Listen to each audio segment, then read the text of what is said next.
બહેનો, આજે આપણે સામાજિક વિજ્ઞાન 10મો પાઠ ભારત કૃષિ, જેમાં ખેતી ક્ષેત્રે એટલે કે કૃષિ ક્ષેત્રે આવેલા જે સુધારાઓ છે એની વાત કરીએ તો કૃષિ ક્ષેત્રે બે સુધારાઓ આવેલા છે. કૃષિ ક્ષેત્રે ટેકનિકલ સુધારા અને સંસ્થાકીય સુધારાઓ છે. તો સુધારાની શા માટે આપણા ભારતની અંદર જરૂર છે? કારણ કે પહેલાના સમયમાં જ્યારે ખેતી કરવામાં આવતી હતી ત્યારે દાતરડું, કોદાળી, પાવડો, એરણી, હળ, ગાડું આવા ટાચા સાધનો એટલે કે ખૂબ ઓછા સાધનોથી પરંપરાગત ખેતી કરવામાં આવતી હતી. સાદા સાધનો હતા. ખેતી ક્ષેત્રે કોઈ એવા ટેકનિકલ સાધનો હતા નહીં, જેના પરિણામે આપણી ખેતી છે પછાત હતી.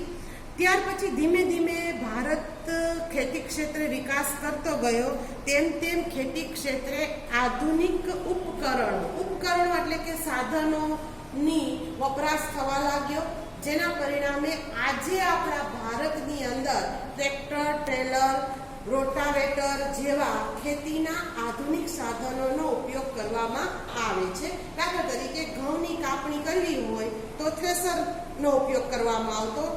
હવે થ્રેશર કરતા પણ વધુ આધુનિક સાધન આવી ગયું છે, હાર્વેસ્ટર.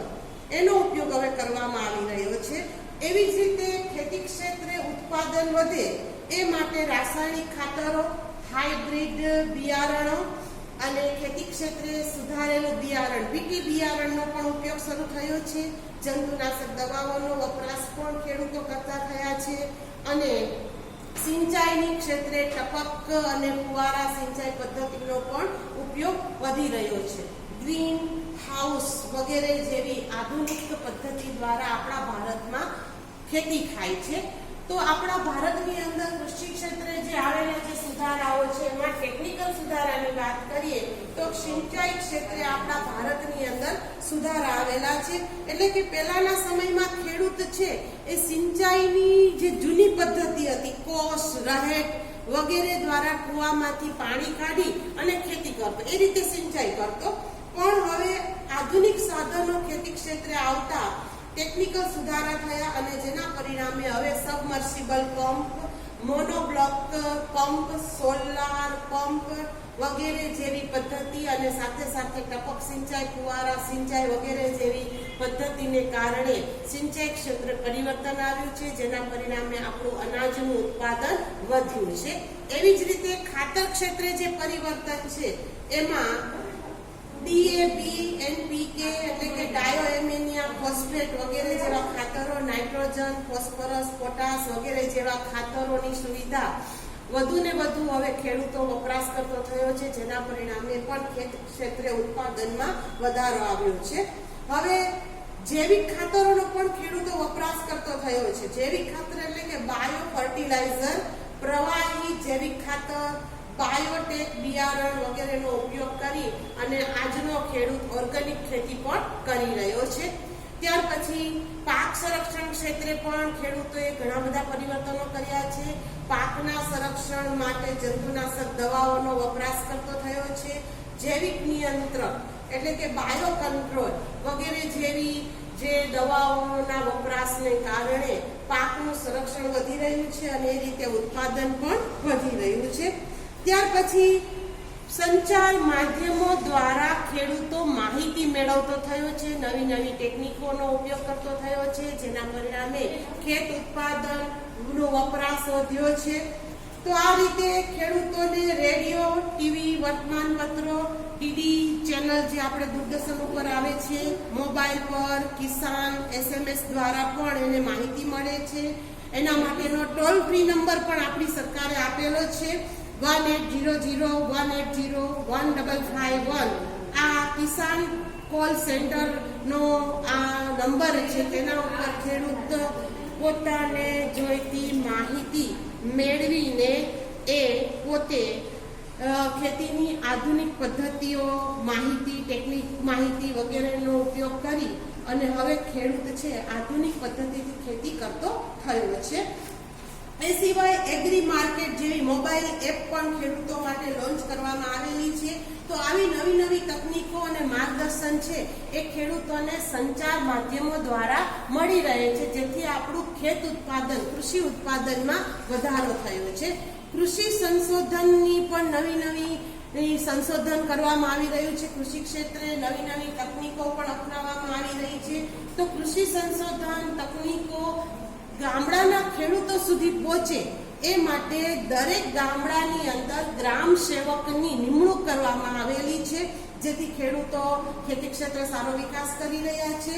ત્યાર પછી ખેડૂતોને અદ્યતન માહિતી મળી રહે, ખેતી કેવી રીતે કરવી એના માટે ખેડૂતોને તાલીમ કેન્દ્રો ઊભા કરવામાં આવેલા છે. આ કેન્દ્રો દ્વારા ખેડૂતોને તાલીમ આપવામાં આવે છે અને એ રીતે ખેત ઉત્પાદનમાં વધારો કરવામાં આવે છે. ભારતની અંદર આપણા ગુજરાતમાં કૃષિ મેળાઓ યોજવામાં આવે છે.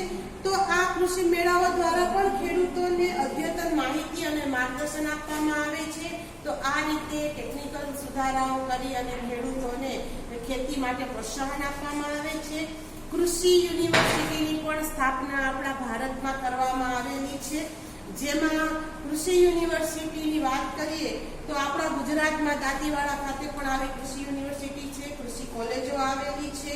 જુનાગઢ, આણંદ, નવસારી આ બધી કૃષિ યુનિવર્સિટીઓ છે કે જ્યાં નવા સંશોધન કૃષિ ક્ષેત્રે કરવામાં આવે છે અને એ રીતે કૃષિ વૈજ્ઞાનિકો પણ તૈયાર કરી અને અનાજના ઉત્પાદનમાં, ખેત ઉત્પાદનમાં વધારો કરવામાં આવી રહ્યો છે.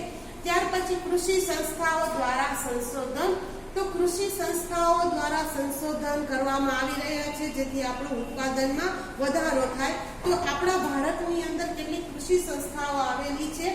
Indian Council of Agriculture Research અને Department of Agricultural Research and Education. આ બે સંસ્થા રાષ્ટ્રીય સંસ્થા છે કે જે કૃષિ ક્ષેત્રે સંશોધન કરે છે અને એ સંશોધન ખેડૂતો સુધી પહોંચાડે છે અને અનાજ ઉત્પાદનમાં એ રીતે વધારો કરવા માટેના પ્રયાસો થઈ રહ્યા છે. અને બિયારણની વાત કરીએ તો બિયારણ ક્ષેત્રે પણ નવી જાતો શોધવામાં આવી છે, જેથી ઉત્પાદન વધુ થાય છે. તો આ રીતે ભારતમાં કૃષિ ક્ષેત્રે ટેકનિકલ સુધારાઓ કરી અને આપણે અનાજનું ઉત્પાદન છે એ વધારી શક્યા છીએ. ત્યાર પછી ખેતી ક્ષેત્રે બીજો સુધારો કરવામાં આવેલો છે સંસ્થાકીય સુધારો. તો સંસ્થાકીય સુધારો એટલે કે આપણા ભારતનું જે આગળની વાત કરીએ તો આપણું જે માળખું હતું એ પ્રાચીન માળખું હતું. પહેલા જમીનદારી પ્રથા હતી.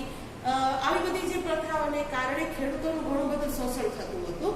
એટલે ભારત આઝાદ થયો ત્યાર પછી કેટલાક કાયદાઓ બનાવી અને સંસ્થાકીય સુધારો કરવામાં આવેલા છે, જેમાં જમીનદારી પ્રથાની નાબૂદી કરવામાં આવેલી છે.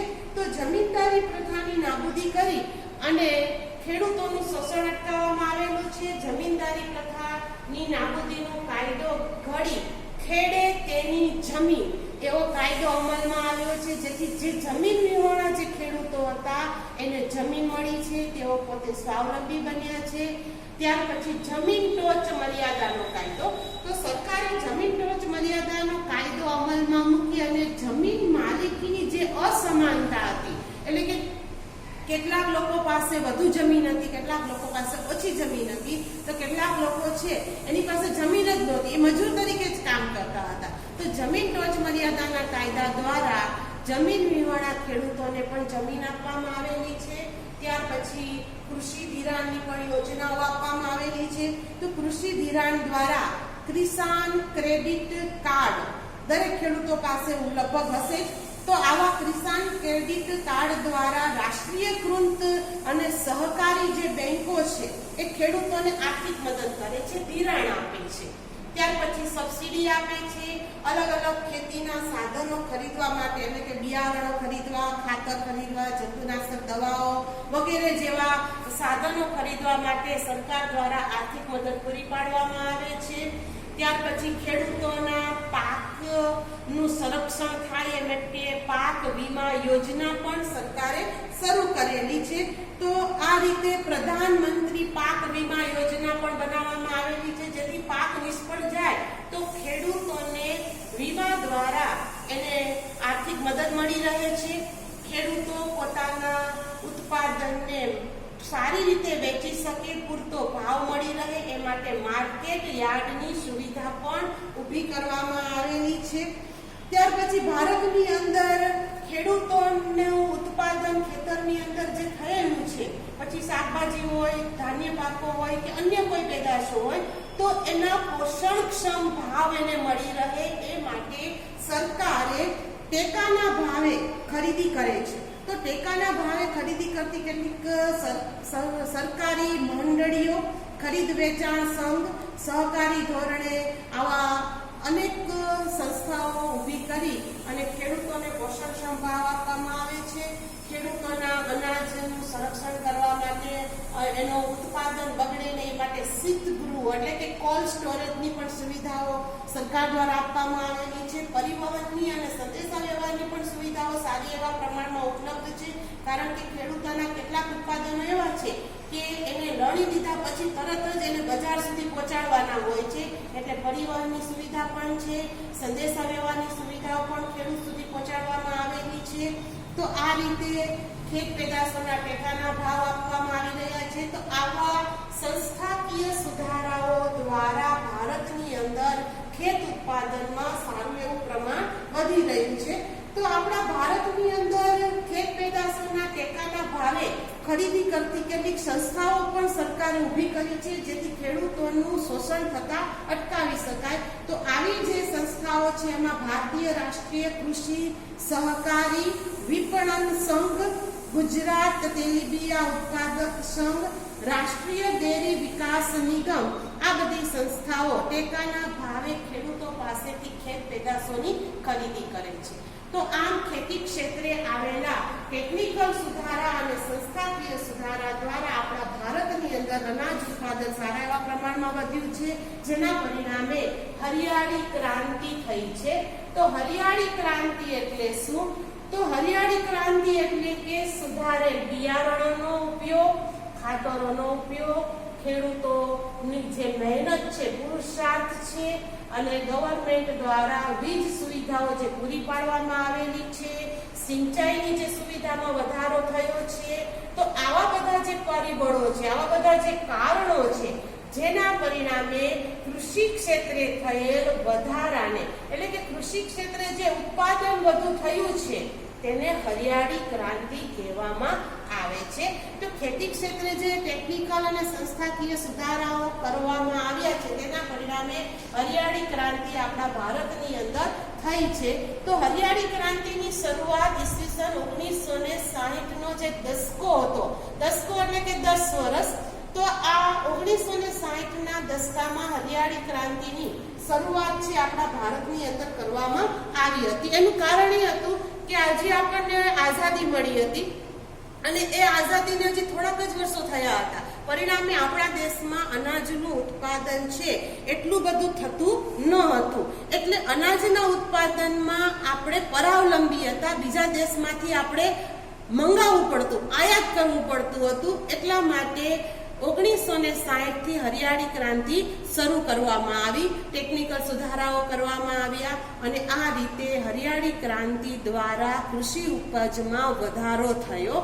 તો જેના પરિણામે આજે આપણા ભારતની અંદર ઘઉં અને ડાંગરનો પાક એવો છે કે એમાં જે નવી નવી તકનીકોનો ઉપયોગ થઈ રહ્યો છે, તેના પરિણામે ઘઉં અને ડાંગરના પાકમાં વિક્રમજનક ઉત્પાદન આપણે કરી રહ્યા છીએ.